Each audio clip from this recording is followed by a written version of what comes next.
Salutare, salutare tuturor! Bine ați venit la Atenție ca de tencuiala, sunt gazda voastră Adin și sper să spun cât de curând, după cum v-ați obișnuit, sunt gazda voastră Adin.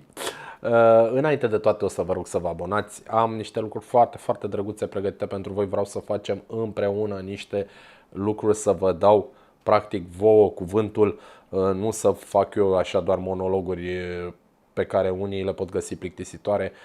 Vreau să încerc să stau de vorbă cu oameni cu capul pe umeri, dar nu numai, și cu oameni simpli, dar am problema asta că văd că din ce în ce mai mult li se ia cuvântul oamenilor educați și li se dă cuvântul părerologilor și oamenilor cu nu prea multă educație și treaba asta trebuie să se schimbe pentru că nu ăia sunt modelul nostru.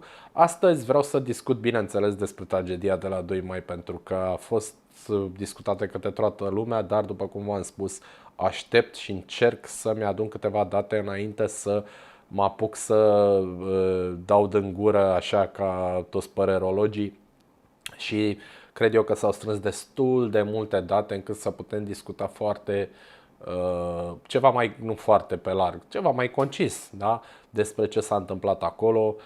Cred că orice român de pe planetă țică știe cam tot ce e de știu despre acest caz. Nu vreau să mă apuc să povestesc, vreau doar să-mi spun și eu părerea, pentru că s-au adunat multe chestii. În primul rând vreau să dau puțin în televiziunile astea de știri pentru că trebuie să-și schimbe mentalitatea. Din păcate, mentalitatea asta de hai să facem panoramă efectiv, da? Am văzut pe la marile televiziuni de știri că au invitat politicieni. Ce treabă am cu politicienii de la diverse partide? I-au invitat acolo special să se bălăcărească, să certe între ei. Da? Nu putem, trebuie să navigăm, efectiv, vorba celor de la Paraziții, trebuie să navighezi printre cretini, pentru că, băi, astea sunt niște show-uri făcute pentru cretini, da? Cu cretini. Când dau drumul la televizor și vreau să mă uit la o știre, vreau să aflu știrea aia. Vreau să fie prezentată într-un mod profesionist și să, în alea 10 minute cât mă uit, vreau să rămân cu ceva, vreau să rămân cu o informație pe care să pot să o folosesc mai departe sau să o folosesc în capul meu, da? Nu, bălăcăreală și incită să se certe între ei și să ceartă și nu rămâi cu nimic. Da? Deci televiziunea profită de niște tragedii ca să facă bălăcăreală la ei pe post. Bun, deci foarte greu și în presa scrisă este același lucru. Da? Dacă vă uitați la cum sunt titlurile de știri înainte, aflam un lucru din titlul de știri, nu se mai află nimic nici măcar din titlu, da? Ca să nu mai zic de conținut. Bun, treaba asta pute rău și pute din cauza treaba cu 2 mai, pute din cauza sistemului putred și a nenorocirilor și a nenorociților de oameni care unul la mână ne conduc, da? Și care îi lasă pe șmecher să facă ce vor. Treabă care e prezentă peste tot prin lume, nu doar la noi. Dar la noi nici măcar nu trebuie să fie extraordinar de șmecher că faci ce vrei. Din păcate trăim în noua lume în care banul dictează. Ai bani, la revedere, ești stăpân. Da, ești stăpân pe orice. Și sper să mă înșel și să nu fie aici cazul de așa ceva, cu toate că nu știu ce să zic. Da, nu știu ce să zic, că iarăși, repet, banul dictează. Nu am o problemă cum au tăbărât toți pe polițiștii aia de la locală care l-au oprit prima dată pentru că băiatul drogatul a fost oprit de vreo 2 ori și de-abia a 3 ore s-a întâmplat nenorocirea și a fost lăsat să plece pentru că nu aveau drug testuri și alcool testuri. Păi bineînțeles că n-aveau, că era poliția locală. Cum să te apuci? Și cred că și ăștia de la televiziune, cred că au primit niște telefoane. Ia denigrați-mă, pe amărâții aia 2, vai de capul lor cu 3 clase de la poliția comunitară. Hai și scăpăm. Nu, frate, în momentul în care ei au sunat în centrală și au zis, băi, avem un băiat suspect aici, Nu avem cum să demonstrăm. Trimite și voi pe cineva de la circulație și ei au zis din centrală, i-au zis nu putem să trimitem pe cineva de la circulație că nu avem oameni disponibili. Îți dai seama, la 5 dimineața, da bă. Poliția de circulație era, mamă, erau acaparați de trafic îngrozitor, da, deci bălărie. Chestia asta mie îmi spune clar că băieții din central aveau un carnețel acolo, un white book, da, nu black book, white book, da, cu niște numere de la mașini, niște nume importante. Când suna băiatul de la locală, de la circulație să verifice, pentru că au fost verificate actele mașinii și băieții de la centrală trebuia să zică, bă, n-are asigurare, pentru că n-avea asigurare, i-au zis, dați drumul. A uitat pe a răsfoit carnețelul, cine e ăsta? A, lui Pascu, dă-i drumul, tată, că nu aveai la asigurarea la zi, dar cotizația e la zi. Iarăși v-am zis că mie îmi place să am așa niște teorii ale conspirații, pentru că de multe ori s-au dovedit a fi adevărate și din păcate, bineînțeles. Și asta e ceea ce cred eu, mai ales că a fost oprit și a doua oară. Deci, văleleu. Da, deci evident, asta este părerea mea proprie și personală. Acum, n-am dovezi, bineînțeles, dar e părerea mea că cineva semna acolo cotizațiile care trebuie ca să facă ce vrea mușchiului. Da? O altă chestie despre care vreau să vorbesc și foarte importantă, eu nu cred că este vorba despre droguri aici. Pare ciudat, da, bineînțeles că nu apăr așa ceva, chiar dacă drogurile ușoare, de exemplu, cannabisul și astea, sunt de multe ori mult mai puțin nocive din toate punctele de vedere decât alcoolul, da? Am văzut, nu știu ce polițai pe TikTok, chipurile Cerebru, nu mai știu cum îl cheamă, că nu îmi place stilul și nu îmi place faptul că vorbește ca de la coada vacii și e destul de agramat și nu mă pot identifica cu astfel de oameni. Vorbea el acolo, domnule, că cum să avem toți, corect, nu poate să aibă toată poliția drag testuri, pentru că totuși trebuie să funcționeze și e pe o ierarhie și pe niște departamente, da, fiecare trebuie să aibă feliuța lui, pentru că oricum nu sunt în stare să-și facă nici feliuța lor, dar minte să facem polițistul universal, cu de toate pe el, eventual cu remorcă, să se plimbe cu remorca, după el să aibă de toate pe stradă. Ok, nu se poate așa ceva. Dar mai am o chestie, inclusiv cannabisul rămâne în sânge vreo, nu știu, o lună de zile. Dacă drag testul ăla nu e corect calibrat și nu arată concentrația, da, din sânge, nu poți să zici că a și fost un caz, da?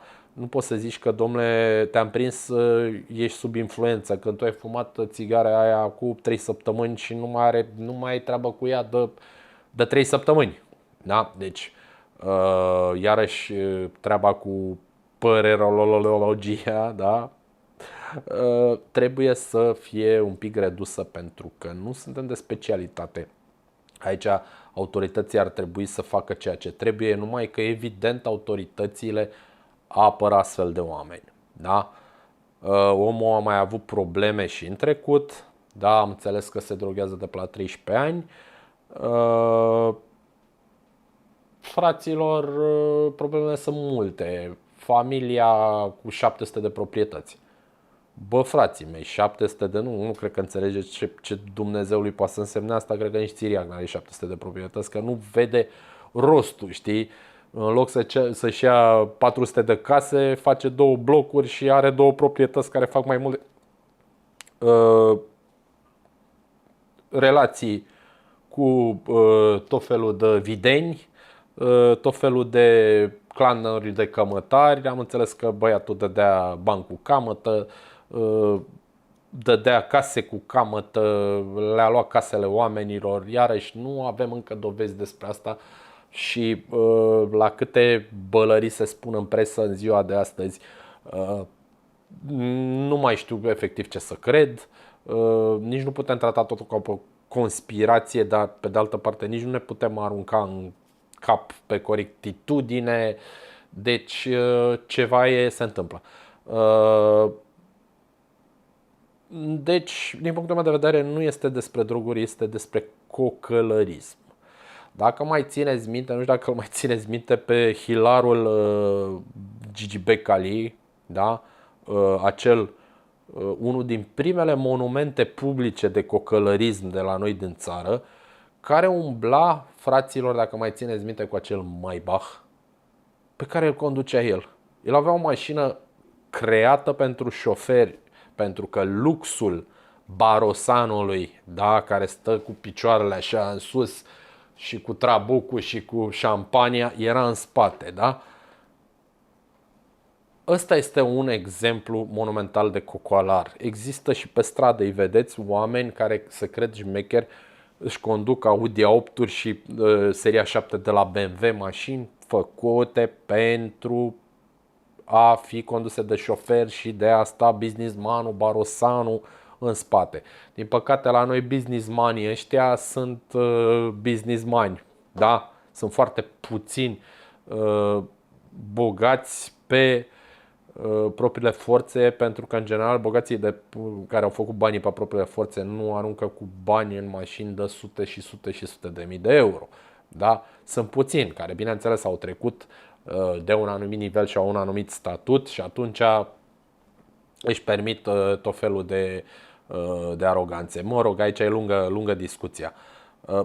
Ceea ce vreau, și revenind la cazul nostru, ceea ce vreau să subliniez și mai tare pe partea cu cocălărismul este mașina aia, cel 380 SL Mercedes,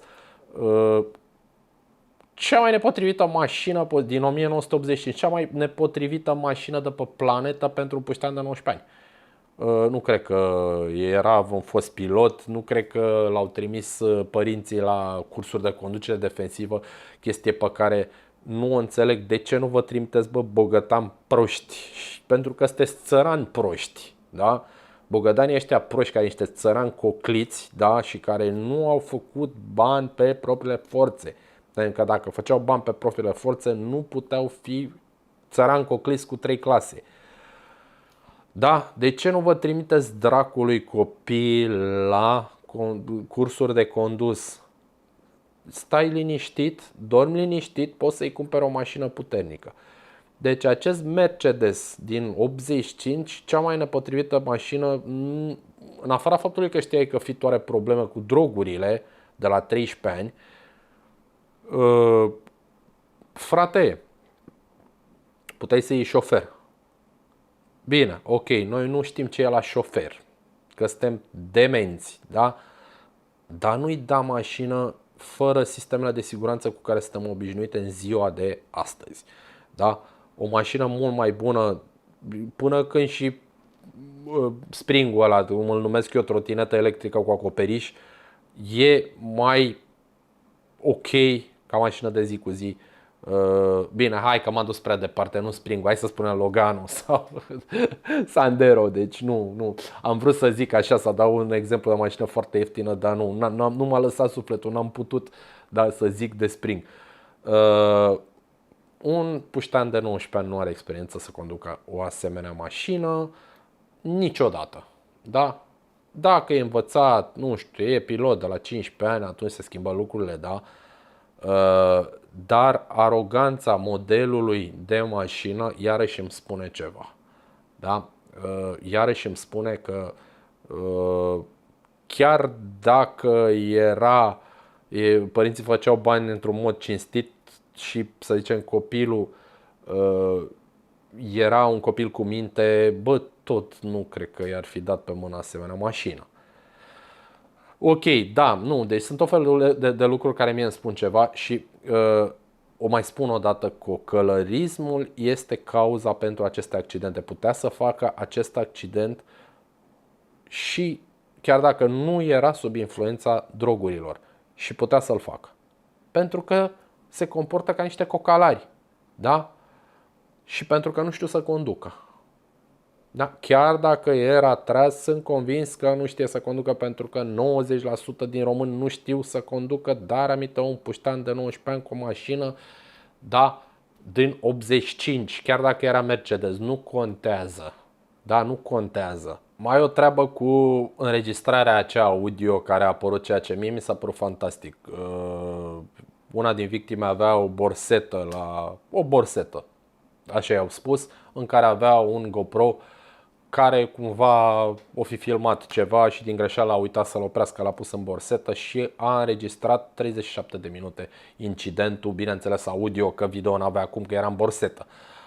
Ceea ce mi se pare hilar, cel puțin astea datele pe care le cunosc eu, i-a fost înapoită borseta tatăl părinților, da? Părintele i-a trecut în cap, da? Să descarce ce e pe acea cameră și a găsit înregistrarea. Ceea ce mi se pare foarte mișto este că autoritățile n-au făcut prima dată asta, da? Și după aia tatăl a venit la autorități și le-a dat înregistrarea. Nu știu cât de mult îi ajută, îi ajută probabil, nu am ascultat înregistrarea integrală, nici nu știu dacă există pe undeva înregistrarea integrală, o să o caut și nu vreau să vă plictisesc și pe voi, dar fiind doar audio, probabil că se pot trage niște concluzii acolo, niște martori, niște, domnule, cine a sunat la poliție, cine a sunat la 112, a venit poliția, în cât timp, față de cât a... Da, poate fi și asta o chestie, dar ideea este că corupția e mare pe la noi prin țară. Nu știu ce o să se întâmple. Iarăși l-am auzit pe un băiat pe TikTok care spunea că puștalul ăsta de 19 ani o să dispară. Bă, e posibil. Da, eu sper să nu se întâmple asta. Problema este că chiar dacă se face, să zicem, în ghilimele, un exemplu, pentru că a intrat pe noua lege, băiatul a avut noroc și a intrat pe noua lege asta drastică, în care nu se mai dă pedapsă cu suspendare în cazul în care lovești pe cineva fiind drogat. Da? Eu sunt foarte, foarte curios ce o să se întâmple. Chiar dacă nu știu, poate se va da un exemplu, românul nu este conștiincios. Dacă a pățit ăla, el tot să suie drogat la volan, pentru că zice, bă, ăla a fost prost, da, a luat prea mult, a luat prea puțin, a luat prea dimineața, a luat prea seara. Pentru că așa e românul. Treburile din poliție nu o să se schimbe, polițiștii tot o să aibă carnețelul, da, au și nevoie de bani, trebuie să-și facă și ei o viluță, astea, înțelegeți? Da? Nu o să se schimbe lucrurile. Da, eu sunt convins că nu o să se schimbe datorită unui caz, din păcate, o tragedie. Nu o să se schimbe nimic în țara asta. Da, mi-ar plăcea și mie să fiu așa utopist și să zic, domnule, și să sper și să cred că o să se schimbe lucrurile în bine. Doamne ajută să fie așa și să greșesc. Da, mi-aș dori foarte mult să greșesc în ceea ce spun și băi să începe să se schimbe. Dar pot să mă refer iarăși la bani și la salarii, da? Care întotdeauna într-o țară cu salarii mici va exista corupție. Da? Cu toate că avem exemple și la noi în țară de oameni care câștigă foarte mult și care tot fură, da? Până la urmă, ăsta nu e un semn că nu trebuie să mărim salariile, că nu trebuie să avem, băi, niște să ajunge să orice om să aibă un salariu decent din care poate să trăiască și după aia poate să fie corect, că lucrurile astea sunt corelate. Hai să nu intrăm în alte discuții, chiar dacă și astea fac parte din ce vreau să discut astăzi. Treaba e complicată și se referă, repet, la cocălărism și la educația inexistentă, care vine, repet, din familie, da? Familia l-a lăsat în cercul în care e, da? Șmecherosul, tasul, că există o înregistrare, da, și cu tasul împreună cu fisul într-o mașină super puternică, care se comporta exact la fel ca și fisul. Poate trăgea și el pe nas, cine știe, poate o face în continuare. De asta vă zic. Băi, fraților, nu pe stradă, Nu faceți asta pe stradă, da? Mie îmi plac foarte mult mașinile, îmi place motorsportul, îmi place senzația pe care ți-o dă o mașină puternică. Nu mă interesează să mă vadă altcineva. În momentul în care te interesează să te vadă altcineva, ți o mașină clasică fără sisteme de siguranță. Și te observă că ești șmecher. Nu asta este ideea. Dacă ideea este alimentată de părinți, e și mai nașpa. Un puș de 19 ani, eu nu pot să-l blamez că am avut și eu 19 ani. Da? Au altă mentalitate și asta va fi mentalitatea lor tot timpul. Și într-un fel e normal. Este și o mentalitate culturală, o populară, cum să vă zic. Popoarele astea latine au nevoia asta puternică de a epata, de a se da mari cu chestii mari, flashy, da? Nu avem cum să scăpăm de chestia asta. Pentru că suntem latini, da? Nu avem cum să scăpăm de treaba asta de a ne da mari. Sigur că da, chestia asta există în orice țară de pe glob, în orice țară de pe planetă, dar este diminuată în funcție de educația pe care o are acel popor. Da? Sunt mult mai puțini care își fac efectiv un scop în viață, pentru că românul are un scop în viață să facă bani, nu ca să-i fie bine lui și familia lui și să nu mai aibă probleme și să poată să construiască poate ceva, să ajute cu ceva, să nu mă refer la donații și la nu, efectiv să construiască, nu știu, un business, să ajute societatea, economia cu ceva. Nu.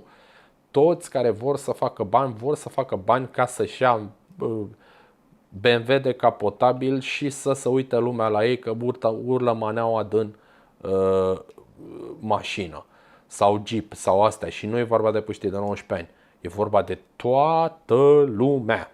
Da? Majoritatea. Dar bineînțeles că sunt mici excepții. Excepțiile pe care, din păcate, nu le mai vedem pentru că nu le mai laudă nimeni. Excepțiile bune nu mai sunt lăudate, lăudate. Și când sunt lăudate, într-o zi, două, să pierd efectiv în valul și în negura cocălărismelor și manelismelor. Da? Asta e problema. E o problemă care vine de la nație. De la nație. Sper ca acest băiat să nu scape. N-am nicio treabă, da, pentru ce a făcut n-a trebuit să scape. Da? Să zică mersi că nu e pe o țară unde ar fi fost a doua zi spânzurat. Poate cumva statul pe la răcoare o să-l ajute să se lase de prinderea astea, cu toate că nu e ca și cum nu există droguri în pușcării. Deci un om care pleacă prost de la început e foarte greu de readus pe un drum cât de cât normal care să-l integreze într-o societate. Am vorbit de foarte multe lucruri. Iarăși îmi place să fiu ceva mai generalist așa, pentru că nu pot să stăm aici jumătate de oră, o oră să vorbim despre cum o fac ăștia de la TV. Cine a făcut prima sesizare, cine a făcut aia, cine și ne alegem cu ce? Cu ce ne alegem? Cu nimic. Da? În momentul în care băieții la televizor o să vorbească despre educație, o să pronunțe cuvântul cocalar, cocălărism, da? Știrea trebuia, știi, bannerul ăla așa, sau burtiera, sau, da? Pe orice știre trebuia să scrie cocalarul criminal, da? Cocalarul care a omorât 2 oameni, nu drogatul care a omorât 2 oameni. Asta mi se pare, știi, primul pas pe care putem să-l facem. Titlul trebuie să fie așa. Poate să fie burtiera, cocalarul drogat, dar trebuie să conțină cuvântul ăsta, pentru că asta e nenorocirea care s-a coborât asupra acestei nații. Da? Și de asta suntem cum suntem, pentru că mentalitatea asta de cocălărism a intrat în folclorul românesc adânc de tot, în copii, în părinți deja, în bunici deja, da? Pentru că se propagă cu o viteză fenomenală. Îi văd pe ăștia, vorbesc așa la telefon pe stradă. Alo, alo, alo. Bă, ce e asta, mă? Le-aș da amendă. Băi, și sunt de toate vârstele, ferească Sfântul. Asta îmi dovedește că am văzut oameni de 60 plus de ani. Deci bunicii au devenit cocalari. Da? Bun. Nu știu ce Dumnezeu. Cum Dumnezeu. Și iarăși ajungem la educație. Cu totul ajungem la educație pentru că nu s-a mai făcut educație Dumnezeule civică. Că nu mă aștept ca toată lumea să fie învățat. Frate, că am nevoie și de electricianul X, și de mecanicul Y, și de femeia de serviciu. Avem nevoie de toată lumea, da? E vorba de educație civică. Încep să dau de oameni foarte puțin educați, care sunt mult mai educați decât ăia cu facultăți și cu școli și de lucrează pe bănci și cu bani. Mult mai dau de oameni cu 4 clase care sunt mult mai educați.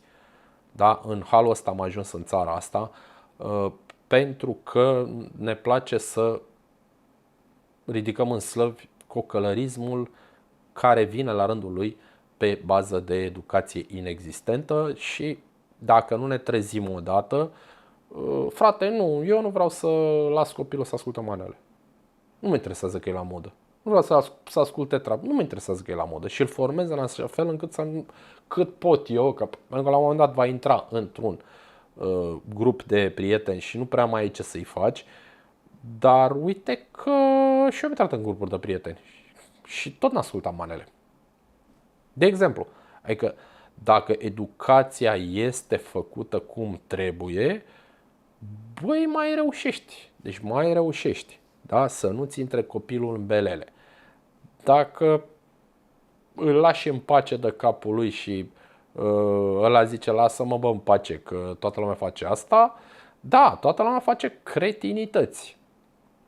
Deci asta e ceea ce am avut de spus astăzi. Nu știu dacă am acoperit tot, dar nimeni văd că nu vorbește despre chestia asta. Da? Nimeni nu vorbește despre asta, pentru că și responsabilitatea ta proprie de a nu te urca la volan sub influența lucrurilor, da? Fie că e vorba de droguri, de alcool, da? Tot ce are influență asupra reflexelor tale, simpla ta persoană care îți spune nu frate, mă sui în Uber, da? Sau îl chem pe Vasilica să merg, și aia vine tot de la educație. Și e tot o chestie de educație, nu e de inconștiență, pentru că și inconștiența vine pe baza educației, da? Nu mai învață nimeni pe nimeni. Dar toată lumea vede, părinții văd pe cocalari care nu sunt cocalari, se transformă în cocalari, parchează pe unde apucă. Deci dacă nu o să ne potolim odată cu mizeriile astea, nu știu unde Dumnezeu o să ajungem. Da? Chestiile astea s-au dus și în poliție, și în spitale, și peste tot, în toate instituțiile s-a dus acest comportament de analfabet cocalar, analfabet funcțional, care e tot un cocalar, pentru că dacă ești analfabet îți dorești exact ce nu trebuie să-ți dorești, crezi că poți să le faci pe toate, tu neștiind să faci nimic și uite de aici să ajunge la belele din astea.